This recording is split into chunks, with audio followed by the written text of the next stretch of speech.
So I think it's about time we talk about some Burning Crusade investments. These are items you can buy right now in Classic WoW, and you can sell in TBC to make profit. This is obviously an early draft, and a lot can change over time as we get closer to TBC's release date, but unless something drastic like TBC Plus happens, or resets or something like fresh servers, I think many of these investments are fairly safe. So if you're looking to invest your gold into some items to make gold in the Burning Crusade, here you go. Some of these items are the same items as I covered in the Classic WoW items that are still relevant in TBC video, but in this video I also covered some bound items that I will not cover in this video. I will only cover investments that you can sell for gold, aka tradable items, and I have added a couple of extra items as well to this video to make it a bit more tailored towards investing specifically. So here we go. Dragon Breath Chili. It scales with your level, and druid tanks might want these in TBC. This is a high risk but also potentially high reward type of item, but personally I would not put too much into it, but maybe buy a few stacks, cause why not, am I right? Elixir of Demon Slaying. I mean, it makes sense, you will be fighting a lot of demons in TBC, and this is very useful while questing, farming, dungeoning or raiding.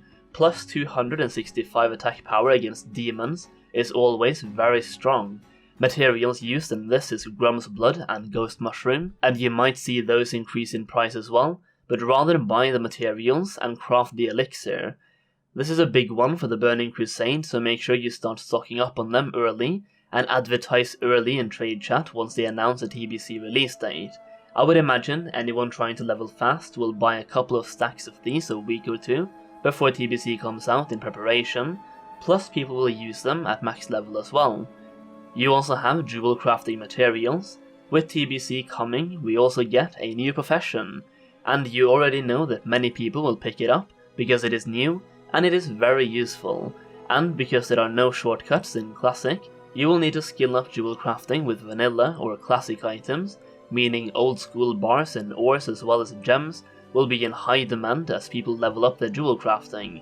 On this screenshot you can see which materials is used in the most common items crafted to skill up jewel crafting, so these might be the ones in highest demand and therefore the ones you can expect most profit on, but because many people might invest in these ones, you might want to invest in every single material used in any jewel crafting craft, in case these become too expensive and people look for other items to craft instead. Basically, if too many invest in the items used in one craft, you can invest in other items and make the same or more profit because of less competition. While we're talking about professions, I should also mention blacksmithing. You see, blacksmithing is a really good profession in TBC, and pretty much every warrior and paladin, and maybe other classes as well, will opt to go for it. In TBC, Blizzard builds upon Classic's weapon and armor crafting, allowing blacksmiths to craft armor and weapons that rival tier 5 and tier 6 gear, as well as craft items with special effects like the Bulwark of Ancient Kings that temporarily increases health by 1500 and strength by 150 for 15 seconds, and the Embrace of the Twisting Nether, which functions like a paladin immunity, usable by anyone who can use mail. You also have weapons like Dragon Strike and Blood Moon, which are very good. The point is, blacksmiths can make insanely good armor and weapons, and will be a very lucrative profession, and warriors and paladins that don't already have blacksmithing will look to level up the classic portion of it before TBC comes out, so if you invest now and sell late in phase 6 or early in TBC, there might be some high profits to be made here. Materials used in the Crusader enchant might go up to match a certain value of the new Mongoose enchant as well, and will be preferred by less hardcore people. Basically, people who can't afford Mongoose will go for Crusader, and Crusader therefore will be worth less than Mongoose, but it might still be worth more in TBC than it currently is in Classic depending on how the prices go. Next up is leather, and once again this is tied into professions. Leatherworking has huge potential in TBC, and I'm not sure how many people actually know about this. In TBC, you have several different drums. Drums affect party members and can function either like an attack power or spell power buff, or a heroism type of drum increasing your attack speed.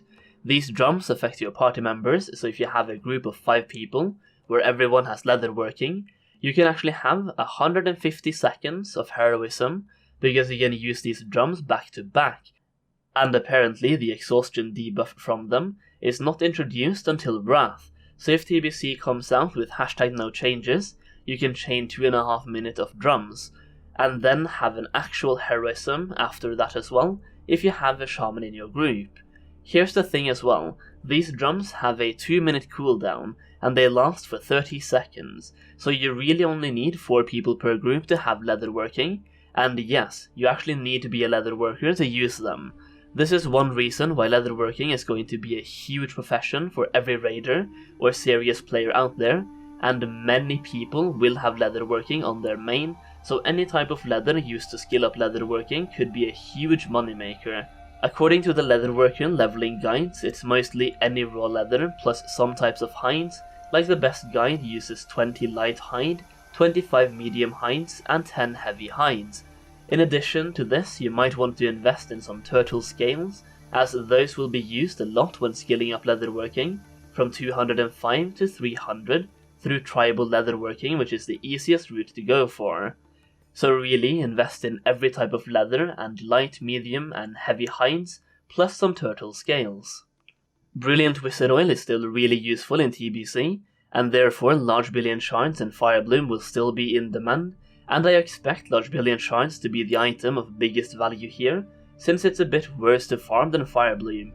Brilliant Wizard Oil is literally the best oil for casters in TBC, and therefore you can expect huge demand on this item, but remember they are still in demand in Classic as well, so whether or not you should be able to sell them for more in TBC than you can right now in Classic is probably unlikely. Dreamfoil and Mountain Silver Sage are used in the Elixir most people will use for raids before they start using flasks, so these might be a good investment late in phase 6 or something, and I would expect these elixirs to sell at a pretty high rate as well. The downside is it only requires 1 Dreamfoil or 1 Mountain Silver Sage, depending on which elixir you want, but it requires 1 Classic Herb and 1 Outland Herb, to put it that way. Additionally, Volatile Healing Potion, which most people will craft to skill up alchemy from 300 plus, also requires 1 Golden Sandsam per craft, so these might see an increase at the launch of TBC. Supreme Power and Distilled Wisdom Flasks are sometimes used instead of TBC flasks, so Black Lotus and other herbs are still useful, but whether or not they will be more expensive in TBC than Classic, I don't think they will. Noggin Fogger, this will be used in the Burning Crusade for several effects, like the skeleton effect lets you breathe underwater, the slow fall proc is still great, and becoming a smaller version of yourself is best in slot for vanity. Basically, it's just as useful in TBC as it is in Classic. Ace of Portals. People might need these for arenas, and they continue to have a low drop chance from Scholomance, which people will very rarely bother to run through in TBC, since it's old content by that point. The entire deck of portals is actually worth investing in. Acquire all of the pieces and make the deck. The Ace of Portals is just the most difficult piece to acquire, and is therefore also the most expensive piece. However, the other pieces of the deck can actually drop from level 70 mobs and TBC mobs, while the Ace of Portals continue to only drop from Scholomance. This item is a high risk investment, but also has potential for high reward as well. Be very careful when buying this item, and understand that you might lose everything you invest into it if it flops. The Wolf's Head Helm or the Wolf Shed Helm. This is still a great headpiece for druids, as it lets you gain energy when going into cat form, and rage when you go into bear form. This is best in slot for feral druids, as it lets you regain energy very fast when power shifting. So there it is guys, my early draft of some TBC investments that you can do right now to make gold when the Burning Crusade comes out. Obviously, this all depends on TBC coming out in a way that lets us keep our characters and items, but you know what they say, big risk, big reward. And in my opinion, like professions will be huge, so buy every type of gem, ore, bar and leather that you can right now, and you should see huge profits whenever TBC comes out, or late in phase 6 when people start preparing for TBC. If you are interested in gold making, and you want to make as much gold as possible in the Burning Crusade, make sure you join my Discord server through the link in the description, as we will smash that gold making in TBC, as well, just like we did in Classic. And speaking of smashing, make sure you smash that like button as well.